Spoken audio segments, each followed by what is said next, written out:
Hello, people. Are American public school teachers, or even private school teachers for that matter, really qualified to teach what it is that they're, teaching? For some subjects, maybe. History is an easy enough thing to study. It's just a combination of cause and effect and remembering a bunch of facts. Social studies is more or less the same way. Algebra, they're really strict with the methods you use to get the answers, and if you take shortcuts, they get mad at you for it. But, okay, they're more or less, I think, able to teach it. But science, I've had some fairly bad experiences with science teachers. When I was in middle school, 5th grade, they were teaching us the electromagnetic spectrum, right? The thing that includes visible light and infrared and microwaves, all that blah, blah, blah. And we came across it was talking about, candles and light bulbs give off radiation, visible light, but it's still radiation. And I asked my teacher, why was the radiation in a light bulb and candle not deadly, but the radiation in a nuclear bomb was? Her response was it was the chemicals in the nuclear bomb. The real answer to that is it's the frequency of the radiation, where it is on the electromagnetic spectrum, and the intensity of it.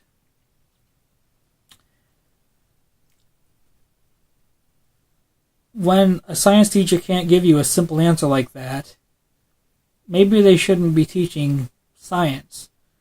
Because if you have a kid that has a curious mind about things like that come up and ask these kind of questions and you can't answer it, you have just more or less harmed that kid for a little while until he looks into it further to find the real answer anyways.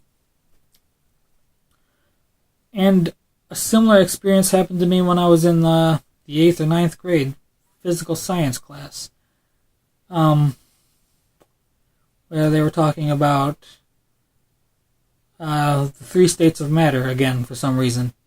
I remember going over the 3 states of matter in both elementary and middle school, but for whatever reason, they decided to teach it to us again in high school. I don't know why. But the point is, he was talking about how gas will expand to fill a vacuum. I asked him, will liquid water expand to fill a vacuum the same way gas does? In that context, he paused for a couple of seconds and then said, yeah. I think what he was doing there was guessing, because the real answer is no, it won't. What the water will do is it will boil, and as it boils off, it loses energy, and then that loss of energy causes it to cool down, which will cause it to freeze and turn into ice. You could say that the water vapor expands to fill the vacuum, but that wasn't the context of the question. And it wasn't exactly what he implied with his answer. So again, a science teacher that couldn't answer a science question that I had for him. Yeah, 2 disappointing science teachers right there. And in 2 different school districts. More or less. I got kicked out of high school. I did something stupid. I honestly don't really regret it, to be perfectly honest with you, because I had fairly good reason for doing what I did. And I'm not going to get into it, but when I was studying my GED, because, you just got to get your GED if you get kicked out of high school, I came across, in the algebra section, quadratic equations. I was stuck on it for quite a bit. I eventually figured it out, but I tried to ask my tutor to help me with that question. Because, there's a resource in, I think, pretty much every state that, helps you get your GED or something like that.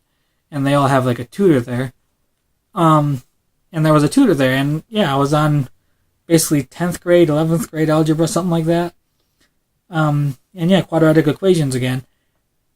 And I asked her for her help on that question, and she wasn't able to answer it at all. She looked at it and just gave a stupid look on her face. The only way I was able to actually answer that question was through YouTube. YouTube allowed me to figure out how to do quadratic equations and how to do some other more advanced algebra. So 2 teachers and a tutor that were ignorant of the subject that they were supposed to know about to teach students. I don't know so much about tutors and what they get paid, but I think the reason that there's not very many qualified science teachers in our public schools is the pay that we give them. Nobody that studies science for a decade or more is going to want to settle down for the low pay of a public school teacher. If you want to attract qualified teachers to these positions, you're going to have to raise their pay significantly. Otherwise, they're just going to stay in academia, or maybe they'll move to the private sector in some other form and make money there. Right? Or maybe keeping people stupid is the plan. Keep people just smart enough to run the machines, but too dumb to answer questions. Or to ask questions. And answer them, for that matter. So, yeah, I really don't think that public school teachers, at least when it comes to things like science, are qualified. At least not a lot of them. Some of them might be. But I don't know. Considering 42% of Americans still think the Earth is 6,000 years old, I'd say that public schools have failed this country. At least with regards to science. Those are my 2 cents.